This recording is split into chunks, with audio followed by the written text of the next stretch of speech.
Ülkemizde en sık rastladığınız vaka nedir ve siz bunun sebebini neye bağlıyorsunuz? Farkında olmayıp da yaptığımız davranışlar psikolojik bilgi verir mi? Bir insanı intihar etmeye sürükleyen en temel duygu nedir ve içimizde bu tarz duygular varsa biz bunları nasıl yönetmeliyiz? Kolunu kesiyordu, ekmek batırıp yiyordu. Böyle bir hastaydı. İnsanlar çok şeye sahip, her şeyim var ama mutlu değilim. Çocukluk çağına giriyorsunuz. Eğer iyi yönetemezseniz anneye babaya düşman çıkıyor. Ne aile kalır, ne toplum kalır. O maddeyi aldığı zaman kişi müthiş hayal dünyasında yaşıyor. Ateş tutuyor pipisini.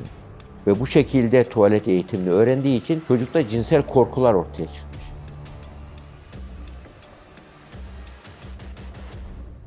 Hocam, çocukken yeteri kadar sevilmeyenleri ileride ne gibi sorunlar bekler? Çocukluğunda yeteri kadar sevilmeyenlerin genellikle 3 tip insan tipi çıkıyor sevgisiz büyüyenlerde. Birincisi sevgi yok, aşırı disiplin var. Böyle bir ortamda büyüyen çocuklar antisosyal oluyorlar. Suça yatkın, suça becerikli oluyorlar bu çocuklar. İkinci grubu da sevgi yok ama tutarsız disiplin var.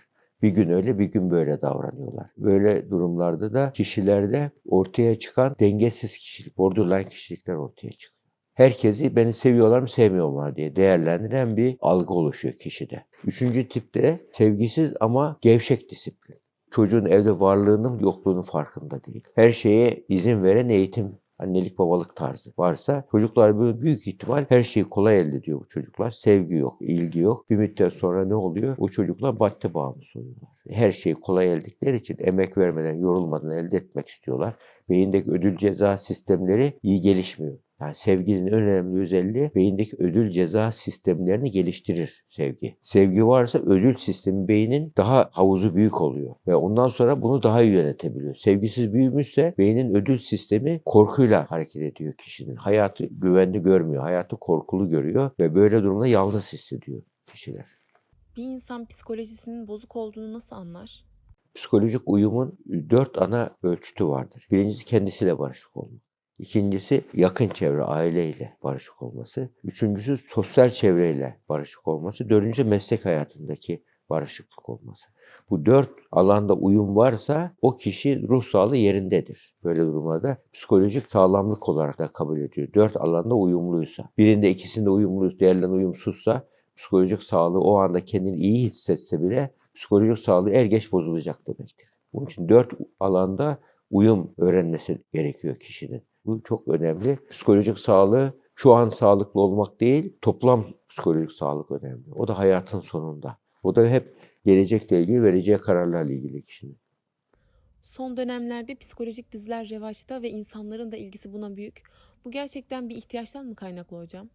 Kesinlikle. Yani şu anda bütün dünyanın gidişi içerisinde insanlar çok şeye sahip. Her şeyim var ama mutlu değilim. Mutlu olmadığı zaman da ne yapıyor? Bu konulara insan ihtiyaç hissediyor. İhtiyaç hissettiği zaman da istek uyanıyor. İstek uyandığı zaman da kendini harekete geçiriyor ve ilgi ortaya çıkıyor. Modernizm insanlığın oluşturduğu yaşam felsefesi insanlığın önceliklerini değiştirdiği için böyle zengin ama mutsuz bireyler dünyada artacak.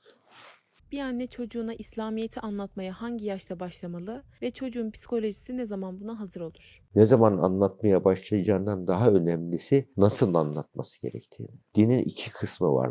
Bir şekil kısmı var, bir de öz kısmı var. Şekil kısmı ibadetler, ritüeller, pratikler, dini pratikler. Öz kısmı da ahlaktır. Ahlakı eğer bir çocuğa öğretmiyorsanız din eğitimi veriliyor sayılmaz. Sadece şekilsel bir gardırop Müslümanlığı öğretmiş olursunuz. Bu da ufak bir fırtınadan zaten dünyada bu özgürlük ortamında bu derece yani anne babanın hatırıyla oluşan ayıp, günah, yasak kavramıyla oluşmuş din eğitimi ufak bir krizde kırılıyor. Annenin çocuğa öğretirken davranış diliyle öğretmesi lazım. Dürüstlük, yalan üzerine 10 saat konferans vermek yerine bunu canlı örneklerle öğretmesi gerekir. Çocuğun içerisine ayıp, günah, yasak duygusuyla dini öğretmek yerine çocuğa bu senin için manevi ihtiyaç.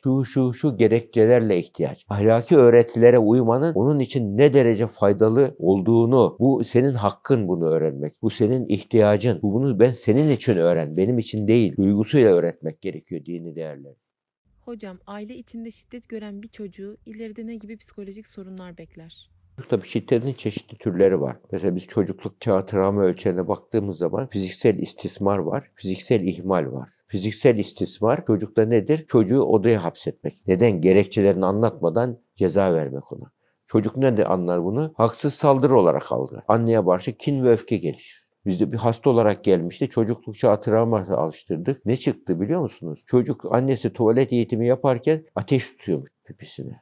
Ve bu şekilde tuvalet eğitimini öğrendiği için çocukta cinsel korkular ortaya çıkmış. Geldi, arka planda yatan travma o olduğunu yaptıktan sonra o travmayı çözdüğüm zaman kişinin korkuları gitti. Bu nedenle şiddet, hele günümüzdeki çocuk eğitiminde asıl şiddet annenin yüzünün düştüğünü gördüğü zaman çocuk. Babanın üzüldüğünü gördüğü zaman çocuğun kendini eyvah yanlış bir şey yaptım diyebilecek. Ceza olarak bu yeter. Mesela fiziksel ihmal nasıl? Eve gelirsin, kapıda kalır çocuk. Hatta beni unutmam. Bir genç evleneceği zaman tutturmuş, ben çalışacak kadınla evlenmem diye. Sorguladık, araştırdık. Ben eve geldiğim zaman her yerde bir beyaz kağıt, buzdolabında şu yemek, şu burada. Hep annem meşgul, babam meşgul. Ben böyle bir çocuk yetiştirecek bir evlilik yapmak istemiyorum diyor. Şiddet uygulayan bir kimse kendi fikrini sözle anlatma becerisi olmayan bir insandır. Vahşilikten kalma bir alışkanlıktır insanlığa. Dini değerlerimizle hiç alakası yok. Nebevi öğretiyle hiç alakası yok. Yani biz şiddet toplumu olmamamız lazım. Kafamızdaki bu yanlış ezberleri değiştirmemiz lazım. Kültürel kodlarımızı yeniden yazmamız, nebevi tarza dönmemiz lazım. Hocam, bir insan psikolojik bir olay sonucunda mı eşcinsel olur? Şimdi eşcinsellik deyince neyi anlıyoruz? Eşcinsellikte ne anladığımız çok önemli bak. Cinsiyetin 3 ayağı var. Birisi biyolojik cinsiyet. Genetiktir bu. İkincisi toplumsal cinsiyet. Cinsel kimlik. Cinsel kimlik tamamen sonradan öğreniliyor. Asırlardır insanlıkta erkek cinsel kimliği, kadın cinsel kimliği hormonlarımıza uygun bir kimlikler oluşmuş. Mesela Freud'un buradaki çok güzel bir tespiti var. Bakmış ki eşcinsel olarak gözüken kimselerde anne aşırı koruyucu, sevgi veren bir anne var. Soğuk ve mesafeli bir baba var. Böyle durumlarda çocuk cinsel rol model seçme konusunda babayı değil anneyi örnek alıyor. Şimdi bir de transseksüeller var. Kendi kimliğinden memnun olmamak. Anne babalar onun için bir erkek çocuk kadınsı davranıyorsa, kız çocuk erkeksi davranıyorsa hemen eşcinsel demesinler onlar. Onların çoğu eşcinsel ilişkisi olmayan transseksüellerdir. Ve büyük ihtimal burada yetiştirilme tarzlarında hatalar vardır. Psikolojik sorunları çözmek için psikoloğa gidip profesyonel destek almak şart mıdır? Mesela biz böyle durumlarda 3 gün sürerse yardım almaya talep ediyoruz. 15 gün sürerse artık tam uzmana gitmesi gerekir. Psikolojik sorunlar kişide. Bir kişinin soruyoruz mesela son 3 ay içerisinde kendini iyi hissettiğin zaman mı çok, kötü hissettiğin zaman mı çok? Kendini son 15 gün içinde kötü hissettiği zaman çoksa uzmana gitmesinde fayda var. Ama iyi hissettiğin zaman çoksa onu kendini böyle geliştirerek o eğitimlerle kendi kendini çözme yollarını araştırsın. Kişi bir sıkıntı hissediyorsa psikolojik bütünlüğünde bir zorlanma vardır. Bunu işte 2 hafta içinde kişi kendi kendine çözebilir genellikle. Çözemezse uzman yardımı alır. İleri noktalarda olduğu zaman çoğu zaman ilaç kullanmak da gerekiyor. 6 ay sürerse de büyük ihtimal ilaç gerekiyor. Hocam, bir insanı intihar etmeye sürükleyen en temel duygu nedir? Ve içimizde bu tarz duygular varsa biz bunları nasıl yönetmeliyiz? Sağlıklı bir insan ölümü düşünür ama intiharı düşünmez. Yani bir insanda intihar sorgulaması yaparken ölüm düşüncesini soruyoruz. Ölme isteğini soruyoruz. Ondan sonra ölme niyetini soruyoruz. Ölme girişimi yaptığını soruyoruz. Beynin bir özelliği var. Serotonin maddesi beyinde seviyesi düştüğü zaman beyin ölümü daha çok hatırlıyor. Her şeyde ölümü sorguluyor. Düşünüyor böyle ya bir şeyden zevk almıyorum. Ölsem mi acaba diyor. Ölmek daha cazip mi acaba diyor. Neden yaşıyorum ki diyor. İntihar noktasına geldiği zaman zaten beyinde serotonin azalmıştır, depresyondadır. Nasihatta, konferansta düzelmez. Bu bir hastalıktır. Hatta Jung'un çok meşhur bir şeyi vardır bak. Bir hastası onu arıyor gece 12'den sonra. Diyor ki intihar edeceğim diyor. Aşağı yukarı yarım saatten fazla zaman ayırıyor ona. Neden intihar etmemen gerektiğine ilgili. Ondan sonra vazgeçtin diyor. Yani hangi söylediğim sana etkili oldu diyor. Hayır diyor. Hiçbir söylediğin etkili olmadı bana diyor. Ama bana yarım saat zaman ayırdın ya bunun diyor. Ben değerliymişim demek ki diyor. Demek ki yaşamaya hayat değermiş diyor. Bunun için vazgeçtim diyor. Ve emin ol intihar eden kişilerin çoğu kendilerini değersiz hissediyorlar. Yaşam anlamsız hissediyorlar. Böyle hissettikleri için değer verildiğini hissettikleri zaman intiharı düşünmüyorlar. Hocam, ülkemizde en sık rastladığınız vaka nedir ve siz bunun sebebini neye bağlıyorsunuz? En sık rastladığımız vaka ilginçtir. Duygu durum bozuklukları, bipolar bozukluklar. Çok yaşanıyor. Bunun arka planında şey var. Doğu toplumların bir özelliği var. Duygu temelli toplumuz. Batı toplumları düşünce temelli toplumlardır. Doğu toplumları genellikle bu Mesopotami kültürü ya acıyla öğrenir ya da kalbini, duygularını birisine bağlayarak öğrenir. Bu durumlarda bu asırda duygu durum bozukluklarını yönetemeyen bir Doğu kültürü çıktı ortaya. Sadece Orta Doğu'da yok, bütün Asya dahil burada. Duyguları yönetme konusunda biz toplum olarak çok becerikli değiliz. Bunun için duyguları yönetme konusunda eşik altı duygu durum çok gördüğümüz. Eskiden manik depresif olarak biliniyordu. Şimdi bipolar 2, bipolar 3 diye tanımlanıyor duygu durum bozuklukları. Bunların hafif formunu çok rastlıyoruz ama ileri formu daha çok genetik özelliklerle de ilgili söyleyebiliriz. Mizaç tipleri, kişilik analizleri gibi bir takım testler var. İnsan kolay çözülebilir bir kitap mıdır? Farkında olmayıp da yaptığımız davranışlar psikolojik bilgi verir mi? Gardner'in geliştirdiği çok güzel karakter güçleri ölçeği var. Orada 24 tane karakter değeri belirtiyor. Orada dürüst olmak, adaletli olmak, çalışkan olmak, yardımsever olmak, empatik, merhamet vesaire gibi birçok karakter değerleri var. Bunun üzerine 12 tane de kişilik var, temel kişilik. Bu kişilik türlerinin kişiliğin %30-40'ı, eskiden %50 deniyordu. Şimdi %30-40'ı genetik olarak geliyor doğuştan. Bazıları içe kapanık oluyor, bazıları dışa dönük oluyor. Bazıları müziksel zekası yüksek oluyor. Bunu hatta duygusal zeka olarak da tanımlanıyor şimdi. Birçok zeka türleri var. Bu zeka türleriyle kişilik yapısı arasında bağlantı var. Kişilik vakıfları özelliği, A, B, C kümesi diye ayırıyoruz. Bunların %30-40'ı genetik, %60-70'i sonradan öğreniliyor bu. Biz şu anda bir proje hazırlıyoruz. Kişinin o anki durumuna göre kişiliği ölçmek %100 kanaat veremiyor. Özgeçmişini de alacaksın. Kişinin bir de hayallerini, ideallerini de alacaksın. Üçünün senteziyle o kişi hakkında bir kanaate oluşuluyor. Bu da birkaç saat süren değerlendirme demektir. Ama hızlı testler var. O hızlı testler %60-70 bilgi verir. En iyisi %80 bilgi verir. %80 başarı iyi bir başarıdır. Bizim hedeflediğimiz burada bunu bilimsel metotlarla yapıp herkes uygulayabilmesi. İlla da bilgi olmasına gerek kalmasın bir insanın. Psikologlardan sıkça duyduğumuz çocukluğuna inelim diye bir söz var. İnsanın küçükken yaşadığı şeyler neden hayatında bu kadar etkin role sahip? Aklımız daha ermezken bu kadar etkilenmek nasıl mümkün oluyor?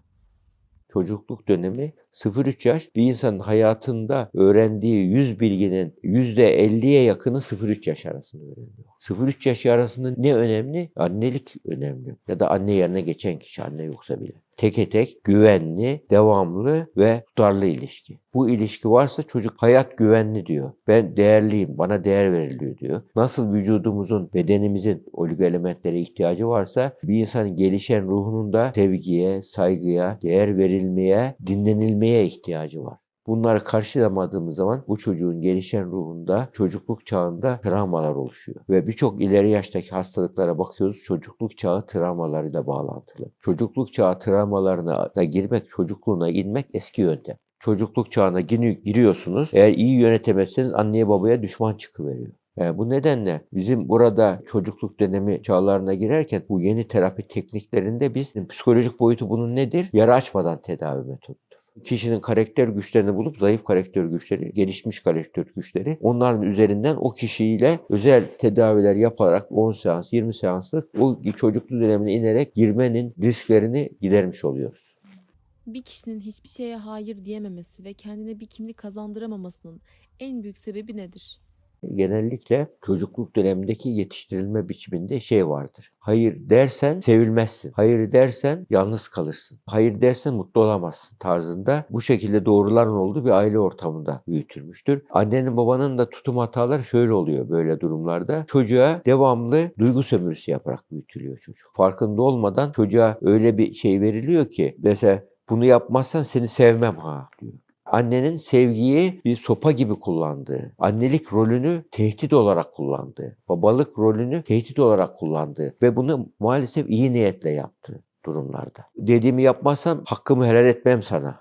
Göğsümdeki sütler haram olsun sana diyerek çocuğu büyütüyorsa. Böyle durumlarda annenin sevgisini kaybetme korkusuyla anneden babadan gelen her şeye evet deme duygusu oluşuyor onda. Duygu yönetiminde öğrenme kalıbı otoriteye karşı her şeye evet demem lazım. Her şeye hayır dememem lazım. Öyle öğreniyor. Onun için bunu anneye bir baba çocuğunu bu şekilde annelik babalık ikide bir hakkını helal etmem diyerek anneliği bir tehdit unsuru olarak kullanıyorsa ve bu çocuk anneye karşı hem sevgi hem öfke hisseder aynı zamanda. Ve hep suçluluk duygusuyla büyümüştür bu çocuk. Genellikle istiyorsa bu kişi de öğrenmek istiyorsa tedavisi vardır bunun. Mesleğe ilk başladığınızda şizofreni hastaları, sinir krizi, öfke nöbetleri geçiren hastalara karşı bir korkunuz var mıydı? Ve konuyla ilgili anılarınızdan birkaç tanesini bizimle paylaşabilir misiniz? Asistanlık döneminde ilk başta geleneksel eğitim olarak çok doğru bir şekilde ilk sene asistanını hemen kapalı koğuşa verirler. Bir hasta vardı, benim hastamdı. Onun fotoğrafını çektim. Kliniğe girmiş. Nasıl olduysa gözden kaçmış. Psikolog da sorgularken bana geldi. Psikolog dedi ki ya boynunda balta asılı bunun dedi. Boynunda balta var ve o hasta ilginç bir hastaydı. Kolunu kesiyordu, ekmek batırıp yiyordu kanıyla. Öyle bir hastaydı. Baltayla girmiş. Yani eğer psikolog orada ilk görüşmeyi yaparken gözünden kaçsa baltalı bir şekilde yatacaktı orada. Yine böyle bir hiç unutmam, bir asker vardı. Tikleri vardı böyle. Ya bir türlü kadar veremedik o zaman. Çürük almak için mi yapıyor? Yoksa hastalık hakikaten tik. Yani Tourette hastalığı var. Otomatik istem dışı mı yapıyor? Özel bir şey vardı. O zamanlar serbest bir maddeydi. O maddeyi aldığı zaman kişi müthiş hayal dünyasında yaşıyor. O maddeyi bir şekilde hocalarımız bir şey yaptı. Test amaçlı, narkoanaliz amaçlı uygulandı. Asker şöyle dolaşmaya başladı. El hava burada, bir eli burada dolaşmaya başladı. Niye böyle dolaşıyoruz dedi. Burada 3 sarışın var, burada 3 esmer var. Ve o anda da tikleri vardı onu söylerken.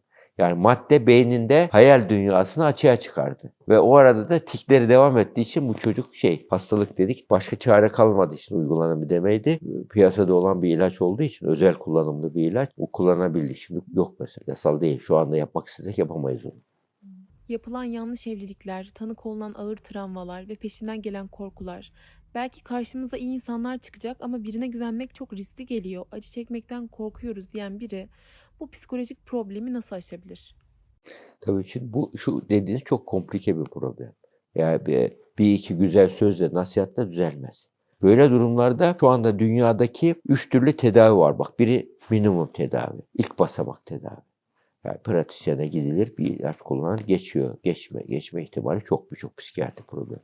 İkincisi optimum tedavi. Optimum tedavide ne vardır? Uzmana gidilir, bazı testler yapılır, ondan sonra düzelmeye bakılır. Üçüncüsü maksimum tedavi. Bu ancak ileri merkezlerde yapılır. Hem nöroloji hem psikiyatrinin birlikte olduğu yahut da üniversitede daha altyapının olduğu çok incelemeler yapıldı. Bahsettiğim gibi maksimumdan değerlendirme yapılır. Ondan sonra tedavi yapılır. Onun için bir kimsenin psikiyatrik problemleri varsa, eğer tedaviye dirençliyse, 6 aydan fazla sürdürüyorsa, ölümü düşünüyorsa, son seçenek diye düşünüyorsa, bu durumlarda artık minimum, optimum değil maksimum tedavi araştırması lazım. Hatta unutmam, bana bir gün bir emekli general vardı, havacı, eşini getirdi. Burası Anayasa Mahkemesi dedi. Hiç unutmam.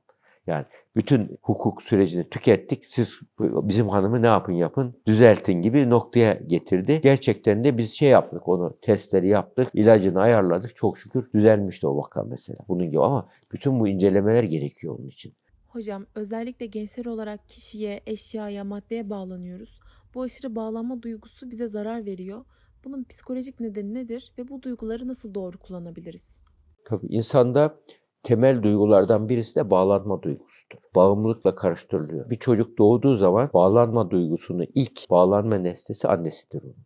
Kucağına sığınır, rahatlar. Yani daha sonra büyüdükçe, yürümeye başladıkça baba bağlanma nesnesidir. Oyuncaklarıdır, evidir, ailesidir, kardeşleridir. Nesne ilişkileri bak. Bağlanma duygusunu yönetebilen kimse hayatını yönetir. Bağlanma duygusu kişinin gelişmişlik seviyesiyle bağlanma nesnesi değişiyor. Bağlanma nesnesi çocuklukta anne seviyesindedir. Büyüdükçe bu topluma bağlanır. Sadece kendisi için yaşamaz. İçinde bulunduğu toplum içinde ona da bağlanır. Onun için de bir şeyler yapar. Geliştikçe insanlık için bir şeyler yapar. Daha da geliştikçe evren için bir şeyler yapar. Daha da geliştikçe yaratıcıya bağlanır.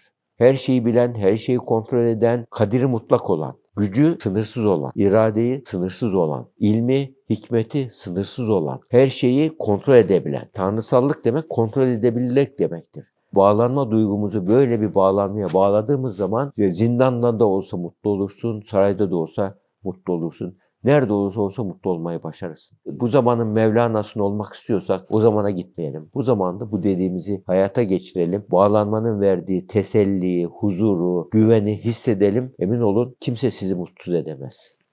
Hocam, bir binamız var Beylikdüzü'nde. Orada hem Risale-i Nur derslerimizi yapıyoruz hem de sosyal medyada aktif bir şekilde faaliyetlerimiz devam ediyor. Ekipteki kardeşlerimize tavsiyeleriniz varsa kısaca alabilir miyiz? Yaptığınız hizmet bir nevi şu anda internetin kullanıldığı bir din ve ahlak eğitimi hizmeti. Ya bunun için sadece siz bugün eğitimini vermiyorsunuz, geleceğin eğitimini de yapıyorsunuz. Yeni kuşaklar sizden birçok şey öğrenecek. Bunu bilin. Yaptığınız işi küçük görmeyin sakın.